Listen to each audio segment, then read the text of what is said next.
Genau, aber wer sich da noch weiter dran erfreuen möchte oder den weiter verteilen möchte, die Delegation sagte mir gerade, dass es davon einige Exemplare noch gibt.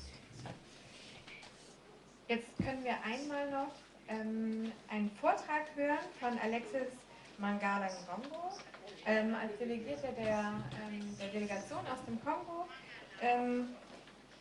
aus dem Comité de pilotage pour l'amélioration du climat des affaires et des investissements. Voilà, bonjour. C'est difficile de toute façon. C'est ça, avec le temps. Alors, je vais m'en tenir un peu.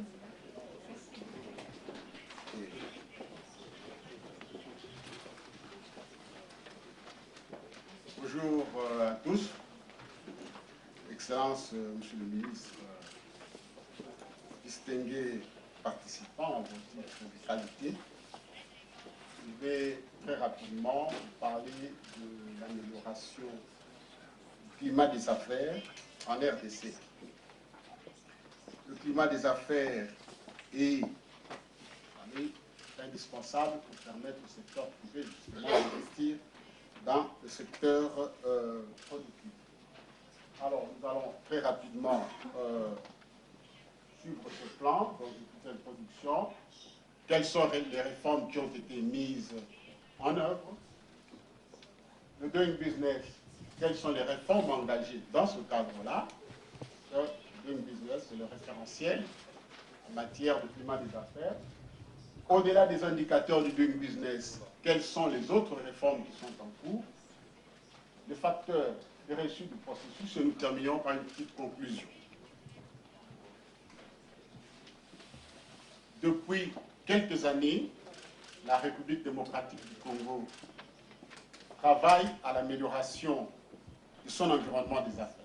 Et cet engagement du gouvernement s'est traduit par la mise en place d'une structure dédiée qui est le comité de pilotage pour l'amélioration du climat des affaires et des investissements. Des actions et des réformes ont été menées pour assurer un climat des affaires attractif. Et grâce à ces efforts, la République démocratique du Congo est classée dans le rapport Doing Business 2015 dans le top 10 des pays réformateurs du monde. L'objectif des réformes qui sont menées, c'est pour simplifier les formalités, réduire les procédures et les délais, alléger le coût des opérations, garantir la transparence des procédures, éliminer les tracasseries administratives. Avec quelle stratégie? C'est d'impliquer les services qui sont concernés par les réformes, d'assurer une communication et un dialogue permanent et de continuer la vulgarisation auprès des administrations qui sont en fait chargées de la mise en œuvre de ces réformes. La méthodologie, bien simple, on commence par recenser les difficultés qui sont rencontrées par les investisseurs, formuler des actions à mener avec des feuilles de route qui sont évaluées et qui sont adoptées par le gouvernement, et on élabore les mesures en impliquant les services concernés, et puis vient ensuite la mise en œuvre.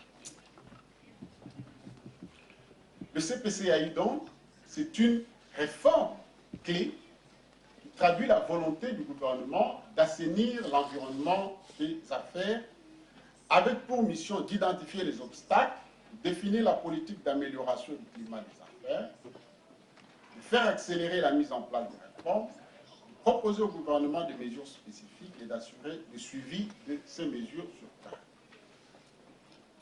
Quelles sont les réformes mises en œuvre?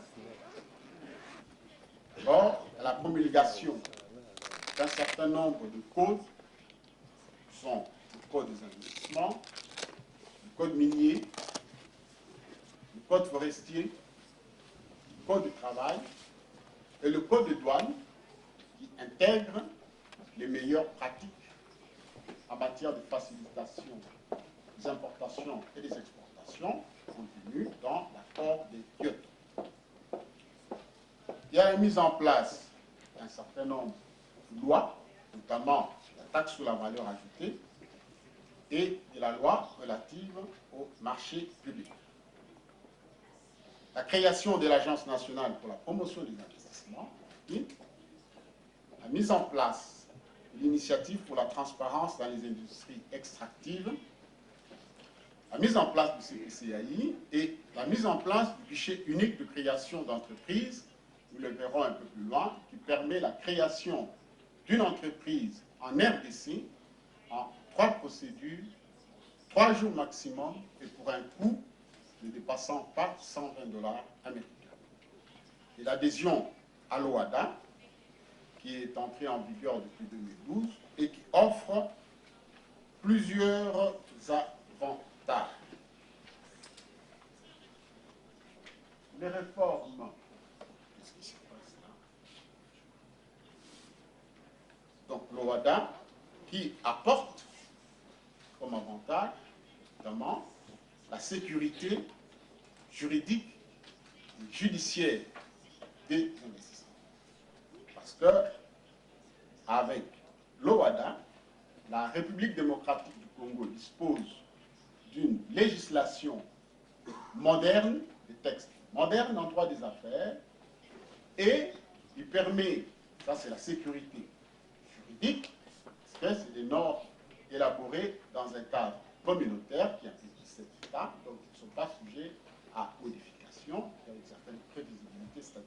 Donc, une législation moderne, du droit des affaires, issue de l'OADA, et la sécurité judiciaire, en ce sens que il y a maintenant une juridiction supranationale pour traiter le contentieux commercial, c'est-à-dire la République démocratique du Congo au niveau du premier degré et au niveau de l'appel, c'est la juridiction de la République démocratique du Congo.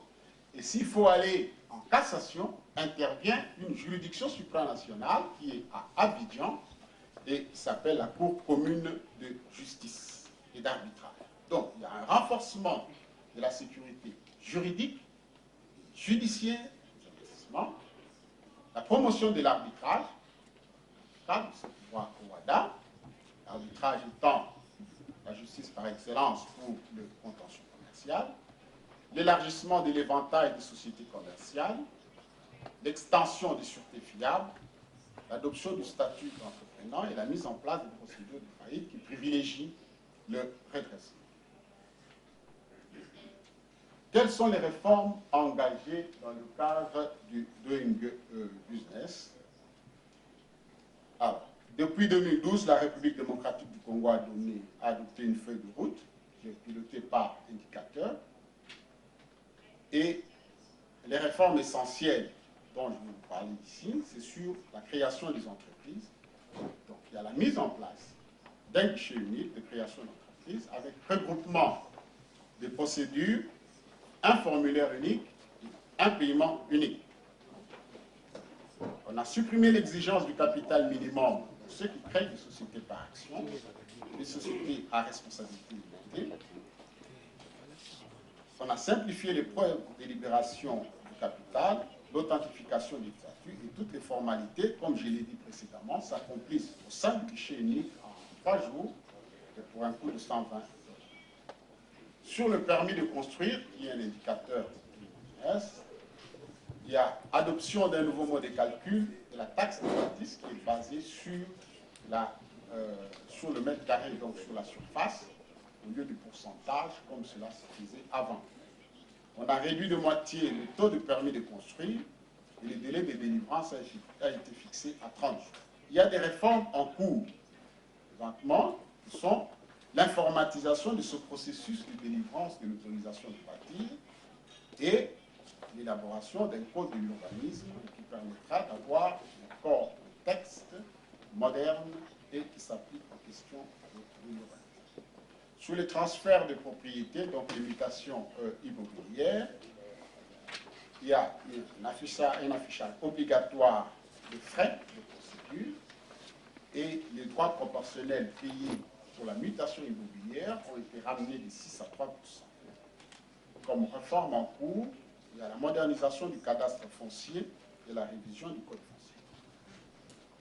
Sur le paiement des taxes et impôts, une réduction de 40 à 35% du taux d'imposition des sociétés sur les bénéfices, une simplification des formulaires des déclarations d'impôts et une fusion des échéances de dépôt de déclaration. La fusion concerne les échéances des impôts à paiement mensuel. Autres réformes qui sont en cours, c'est une simplification et un regroupement des déclarations fiscales, une réforme des procédures fiscales et le recours aux nouvelles technologies de l'information par l'introduction de la télédéclaration et du télépaiement.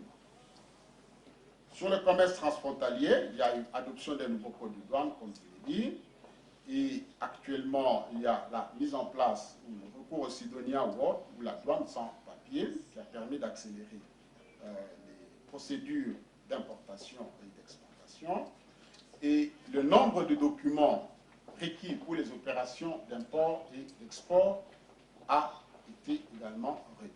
Sur le raccordement à l'électricité, il y a une simplification de la procédure des demandes, la suppression du paiement préalable de la caution, quand on veut obtenir un raccordement à l'électricité, la mise en disposition d'un formulaire de demande et tous les divers documents qui vont avec, qui sont postés sur le site web de la Société nationale d'électricité. Et enfin, la libéralisation du secteur de l'électricité, qui est en cours et qui fait que tout opérateur privé peut s'installer dans ce secteur et opérer, produire, transporter et distribuer. Sous l'exécution de contrats, RDC a fait un effort pour installer 10 tribunaux de commerce du pays. Elle a ratifié la Convention de New York sur l'exécution de sentences arbitrales étrangères et 2 centres d'arbitrage fonctionnent à Kinshasa. Il y a d'autres réformes qui sont en cours, notamment l'opérationnalisation de nouveaux tribunaux de commerce dans d'autres chefs-lieux de province et la loi sur les tribunaux de commerce qui est revue dans le sens d'imprimer une certaine célérité dans le traitement du contentieux commercial. Sur l'accès au crédit, modernisation de la centrale des risques de la Banque centrale par le logiciel EasySeries et il a été promulgué la loi sur le crédit bail. Cette loi favorise l'exercice ou la pratique du crédit bail en République démocratique du Congo. Et parmi les réformes en cours, il y a une réforme importante qui est la libéralisation du secteur des assurances, pour lesquelles le Code des assurances a été promulgué, et la libéralisation sera effective dans une année, c'est-à-dire au mois de mars 2016. Donc, c'est le délai qui a été indiqué dans le... Au-delà des indicateurs de business, il y a d'autres réformes qui sont menées, notamment modification du Code de la famille pour renforcer la capacité juridique de la femme mariée entrepreneur, la libéralisation de la fonction des notaires et du chef de justice, l'implantation d'un guichet unique intégral pour les opérations du commerce extérieur et qui prendra en charge les opérations pré-dédouanement, des dédouanements et des post-dédouanements. Il y a un projet de loi sur le partenariat public-privé, la réglementation de la concurrence et la mise sur pied d'un formulaire de déclaration de l'impôt professionnel sur les revenus et les cotisations sociales, qui se feront sur base d'un seul formulaire au lieu de plusieurs formulaires actuellement. Les facteurs de réussite du processus, il y a un leadership politique fort qui appuie ce processus de réforme de l'environnement des affaires en RDC, une appropriation institutionnelle, travail dans la durée, où les réformes ne peuvent porter leurs effets que dans la durée, l'implication des services publics et le dialogue avec le secteur public, le secteur privé qui se poursuit. En conclusion, qu'est-ce que l'on peut dire? On peut dire ceci que la RDC est actuellement un pays en pleine mutation, qui a initié des réformes courageuses afin d'améliorer significativement son environnement des affaires et de créer les conditions favorables à l'investissement privé. Ces efforts ont été reconnus dans le Doing Business et qui classe la RDC parmi les pays ayant mené le plus de réformes dans le cadre de l'amélioration de l'environnement. Ce que je viens de vous dire, c'est un résumé. Toutes les informations sont disponibles sur notre site web qui, je l'indique, peut être traduit en 50 langues, dont l'allemand. Donc, vous pouvez aller sur ce site et obtenir plus de détails, plus d'informations que je n'en ai donné, et je termine par là. Merci.